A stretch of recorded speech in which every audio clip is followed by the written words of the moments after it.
देश के कोयला राजधानी धनबाद पिछले कुछ दिन धनबाद पर भारी रहे। धनबाद ने वो कोयला चोरी देखी कि धनबाद वासियों का मुंह खुला का खुला रह गया। खैर, झारखंड राज्य ने पिछले कुछ दिनों में बहुत कुछ देखा और जो कुछ झारखंड की राजधानी रांची में हुआ उसका असर धनबाद पर भी पड़ा।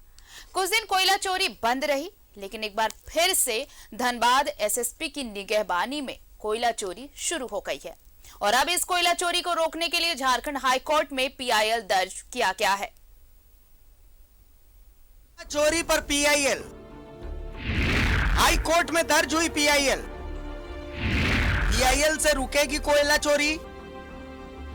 कोयला चोरी की ऐसी तस्वीरें आपने नहीं देखी होंगी। धनबाद में रहने वालों का कहना है कि जैसी कोयला चोरी पिछले 18 महीने में धनबाद ने देखी, वैसी कोयला चोरी झारखंड ने कभी नहीं देखी। उसका एक छोटा सा उदाहरण ये तस्वीर है। खैर, अब इनसे मिलिए।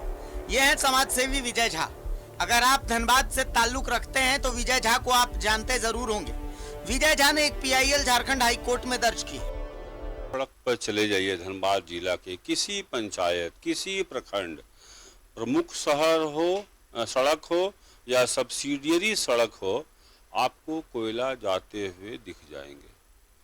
और पिछले दिनों जब दुर्घटना की शिकार हुई एक बच्ची यहाँ की, क्योंकि एक कमज़ोर तबके के बच्चे को 150-200 रुपया में दे करके उसका उपयोग करते हैं, वो बहुत गरीब परिवार की थी, बच्ची थी, तब मैंने इस पर पीआईएल दायर किया रांची उच्च न्यायालय में। इस पीआईएल में उन्होंने धनबाद एसएसपी, बीसीसीएल, कोल इंडिया, सीआईएसएफ समेत कई को पार्टी बनाया है और इसके पीछे उनके अपने तर्क हैं। इस पीआईएल में उन्होंने कई तस्वीरें भी डाली हैं जो कि गवाह हैं धनबाद के ऐतिहासिक कोयला चोरी की। और सबकी जिम्मेवारी है, कोई एक व्यक्ति से स्टेट नहीं चलता है, कोई एक व्यक्ति से एडमिनिस्ट्रेशन नहीं चलता है, एक सामूहिक जिम्मेवारी है। इसलिए मैंने सभी को पार्टी बनाया है। मैं हूँ Vijay Kumar Jha, union of India through secretary department of coal union of India, Shastri Bhavan. Second, director general central industrial security force, या सब के डीजी को मैंने पार्टी बनाया है। सेकंड, थर्ड है chief vigilance officer coal India limited, third.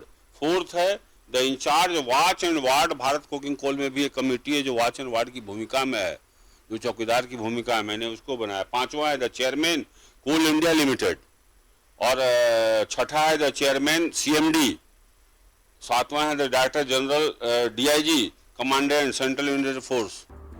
CISF कोयले की रक्षा के लिए 200 करोड़ रुपए सालाना लेती है। इसके बावजूद अगर कोयला चोरी इतने बड़े पैमाने पर चल रहा है तो फिर सीआईएसएफ पर खर्च का औचित्य क्या है? इस पीआईएल में इसको लेकर भी सवाल खड़ा किया गया है। संख्या बल की कमी है। हमको 200 जितने हैं 3100 लगभग सीआईएसएफ कर्मी मेरे लिए अपर्याप्त है। हमको 5100 चाहिए, हमको 6100 चाहिए। 2000 के 200 की जगह 400 करोड़ खर्च होगा, लेकिन यह उनको रिपोर्ट करना चाहिए। रिपोर्ट किया उन्होंने क्या? और आम आदमी तो देख रहा है सीआईएसएफ का जहां पिकेटिंग है, बैरक है, वहां उसके बैरियर लगे हुए हैं। इसके बावजूद यदि कोयला सड़कों पर आ रहा है तो कोई तो जिम्मेवारी लेनी होगी सीआईएसएफ को। वहीं धनबाद पुलिस की भूमिका पर भी इस पीआईएल के जरिए विजय झा ने सवाल खड़ा किया है। तो साइकिल पर या मोटरसाइकिल पर या 407 पर या हाईवे पर, वह फिर सिविल रोड में आ जाता है, जहां सिविल प्रशासन की भूमिका है, जहां इतनी लंबी चौड़ी फौज है, इतने थाने हैं, इतने चेक पोस्ट हैं, इतने बैरियर हैं, फिर अगर निकल जाता है तो निश्चित रूप से पुलिस की भूमिका संदिग्ध है। बाघमारा में हुआ अवैध कोयला कारोबार का आगाज। सोनार डीओपी और धर्माबांध ओपी के सीमावर्ती क्षेत्र तेतुलिया में अवैध माइन से 11 ट्रक कोयला निकला। रोहित यादव और माधव सिंह सिंडिकेट पूरी तरह सक्रिय। कतरास थाना क्षेत्र के बंद पड़े ओरिएंटल माइंस में उतरे कोयला कटाई के मजदूर। लगभग 2000 बोरी कोयले का हो चुका है भंडारण। अवैध मुहानों में कोयले की कटाई जोरों पर। अभय सिंह और जेएमएम नेता बबलू अंसारी का है साम्राज्य। एसएसपी संजीव कुमार की शाह पर हो रहा है कोयला का काला कारोबार। इस कारोबार पर रोक लगना जरूरी है, बेहद जरूरी है। इस लूट को रोका ही जाना चाहिए। ये झारखंड के अस्तित्व का सवाल है। धनबाद से न्यूज़ 11 भारत के लिए अरुण बर्नवाल की रिपोर्ट।